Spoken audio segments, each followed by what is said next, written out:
नमस्कार, जय जोहार। छत्तीसगढ़ न्यूज में आपका बहुत बहुत स्वागत है। चलिए देखते हैं आज की 15 फटाफट बड़ी खबरों को।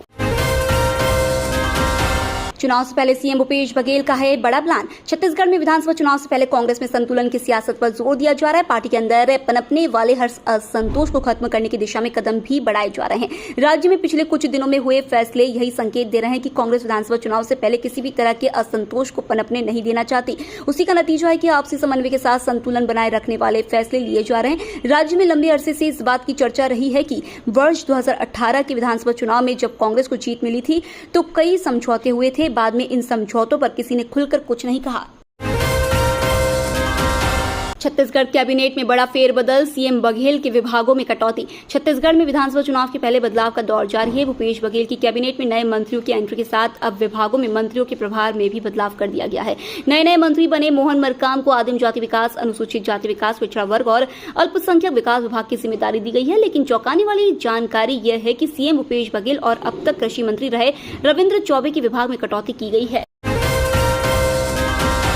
मुख्यमंत्री भूपेश बघेल ने दिया बड़ा बयान, केंद्र सरकार पर लगाया आरोप। शपथ के दौरान लगातार दीपक बैज जिंदाबाद, भूपेश बघेल जिंदाबाद और कांग्रेस जिंदाबाद के नारे लगते रहे। अपने नेताओं की जहां उन्होंने तारीफ की तो दूसरी तरफ भाजपा को आड़े हाथों भी लिया। सीएम भूपेश बघेल ने पूर्व प्रमुख मोहन मरकाम के कार्यकाल की जमकर सराहना की। कहा कि मरकाम का पीसीसी प्रमुख के तौर पर पार्टी के लिए विशेष योगदान रहा है। पार्टी के आदेश का हम सबको पालन करना है। मुख्यमंत्री ने भाजपा पर हमलावर होते हुए आरोप लगाया कि बीजेपी अफवाहें फैलाती है, उनके नेता सफेद झूठ बोलते हैं। पिछले दिनों प्रधानमंत्री समेत केंद्रीय नेता छत्तीसगढ़ आए थे, ये सभी झूठ बोलकर वापस लौटे हैं। उनकी लड़ाई सीधे तौर पर भाजपा से है। घट गई सीएम भूपेश बघेल की ताकत, मोहन मरकाम, टीएस सिंहदेव को मिले मंत्रालय। छत्तीसगढ़ सियासत में बड़ा उलटफेर हुआ है। भूपेश बघेल सरकार में सिंहदेव को उप मुख्यमंत्री की जिम्मेदारी दी गई तो वहीं प्रेम साय टेकाम से शिक्षा मंत्री पद छीन लिया गया। यही नहीं, महत्वपूर्ण विभाग सीएम के पास थे। चुनाव से पहले उन्होंने बदलाव किया और 4 प्रमुख मंत्रियों को अपने हिस्से के विभाग सौंप दिए हैं। मोहन मरकाम, टीएस सिंहदेव, ताम्रध्वज साहू और रविंद्र चौबे को महत्वपूर्ण विभागों की जिम्मेदारी दी गई है। छत्तीसगढ़ कैबिनेट के लिए 13 मंत्रियों का प्रावधान है। सीएम को मिलाकर कैबिनेट में मंत्री संख्या पूरी हो गई है।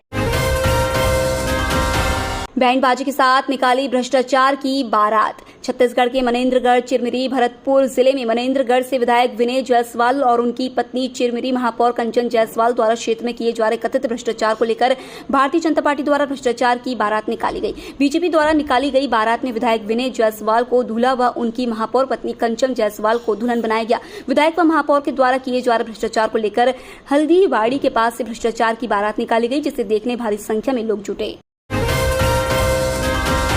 45,000 कर्मचारियों ने सौंपा इस्तीफा। नवा रायपुर के तूता स्थित धरना स्थल पर प्रदेश के संविदा कर्मचारियों का आंदोलन जारी है। नारेबाजी करते हुए इन सभी कर्मचारियों ने रायपुर जिला प्रशासन के तहसीलदार को अपना सामूहिक इस्तीफा सौंप दिया है। यह प्रदेश के अलग अलग जिलों में काम करने वाले 45,000 संविदा कर्मियों का सामूहिक इस्तीफा था। पिछले दिनों अलग अलग जिलों में इन कर्मचारियों ने कलेक्टर को अपना इस्तीफा सौंपा था। अब प्रदेश स्तर पर यह इस्तीफा मुख्यमंत्री के नाम रायपुर में सौंपा गया है। छत्तीसगढ़ में फूक फूक कर कदम बढ़ा रही कांग्रेस, आदिवासियों को साधे रखने की कवायद। छत्तीसगढ़ विधानसभा चुनाव में कांग्रेस कोई भी जोखिम नहीं उठाना चाहती, इसलिए फूक फूक कर कदम रख रही है। पार्टी विधायक और आदिवासी नेता मोहन मरकाम को प्रदेश अध्यक्ष पद से हटाए जाने के 2 दिन के भीतर उन्हें भूपेश बघेल मंत्रिमंडल में शामिल कर लिया गया है। पार्टी ने मोहन मरकाम की जगह आदिवासी नेता व सांसद दीपक बैज को प्रदेश कांग्रेस अध्यक्ष पद की जिम्मेदारी सौंपी है। कांग्रेस इस कवायद से जहां चुनाव से पहले अंदरूनी टकराव को टालने में सफल रही है, वहीं पार्टी ने जातीय व क्षेत्रीय समीकरणों को भी बनाए रखा। मरकाम बस्तर क्षेत्र से आते हैं। चुनाव के लिए निर्वाचन आयोग की तैयारियां तेज, मतदान केंद्रों में व्यवस्था के लिए बड़े फैसले। छत्तीसगढ़ में विधानसभा चुनाव की तैयारी में राजनीतिक पार्टियों का कैंपेन तेज हो गया है। इसके साथ साथ अब निर्वाचन आयोग की तरफ से भी तैयारियां शुरू हो गई है। शुक्रवार को दिन भर निर्वाचन पदाधिकारियों की बैठक हुई है। इस दौरान चुनाव को लेकर कई महत्वपूर्ण फैसले लिए गए हैं। इसमें चुनाव में मतदान प्रतिशत बढ़ाने के लिए अगस्त में फिर से निर्वाचन नामावली में नाम जोड़ने का अभियान शुरू किया जाएगा। इसके साथ मतदान केंद्रों की व्यवस्थाओं के लिए भी बैठक में निर्देश दिए गए हैं। छत्तीसगढ़ कर्मचारी कांग्रेस 1 अगस्त से करेगा हड़ताल। सरकारी अधिकारी कर्मचारी का संगठन छत्तीसगढ़ कर्मचारी कांग्रेस अपनी विभिन्न मांगों को लेकर 1 अगस्त से अनिश्चितकालीन हड़ताल पर जाने वाला है। इसे लेकर संगठन के पदाधिकारियों ने तैयारी शुरू कर दी। इसी कड़ी में कल टेलीफोन एक्सचेंज रोड पर स्थित एक होटल में बैठक रखी गई है।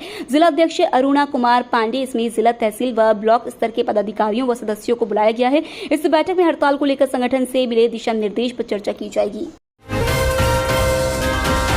छत्तीसगढ़ में जियो ट्रू 5G सेवा की शुरुआत, उठा सकेंगे इंटरनेट का लुत्फ। छत्तीसगढ़ में 5G लॉन्च, अब यूजर्स हाई स्पीड इंटरनेट का लुत्फ उठा सकेंगे। मुख्यमंत्री भूपेश बघेल ने अपने निवास कार्यालय में एक कार्यक्रम में जियो ट्रू 5G सेवा की शुरुआत की।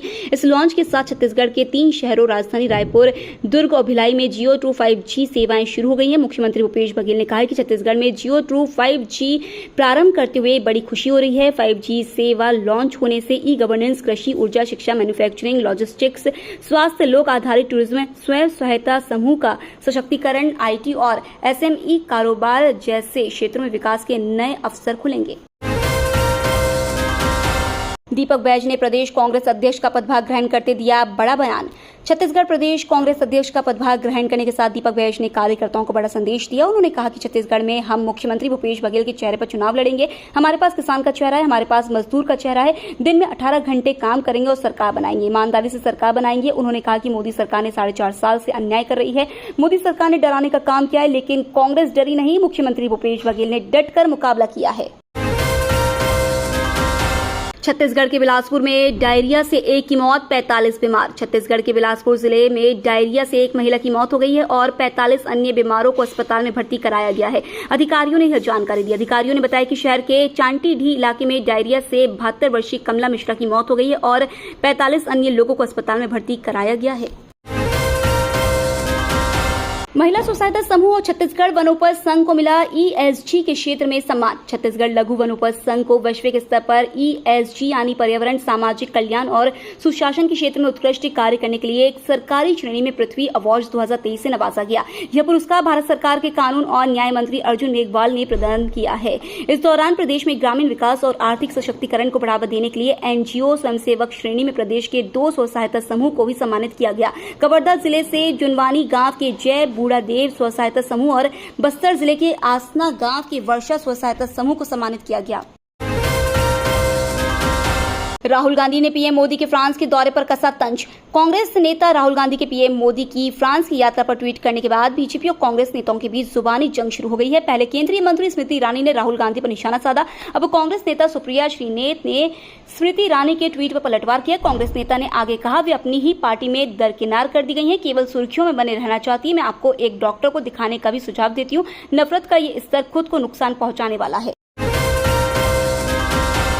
आतंकवाद के खिलाफ लड़ाई में भारत फ्रांस साथ। प्रधानमंत्री नरेंद्र मोदी 2 दिन के आधिकारिक दौरे पर फ्रांस में थे। इस दौरान उन्होंने फ्रांस के राष्ट्रपति एम्यूल मैक्रो के साथ द्विपक्षीय वार्ता की।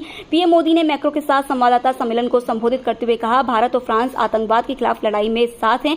मोदी ने कहा, हमारा मानना है कि सीमा पार आतंकवाद को खत्म करने के लिए कड़ी कार्रवाई की जरूरत है और दोनों देश इस दिशा में और कदम उठाने पर सहमत हैं। ये तो थी आज की बड़ी खबरें। डेली खबरों से अपडेट रहने के लिए चैनल सब्सक्राइब करना बिल्कुल ना भूलें। धन्यवाद।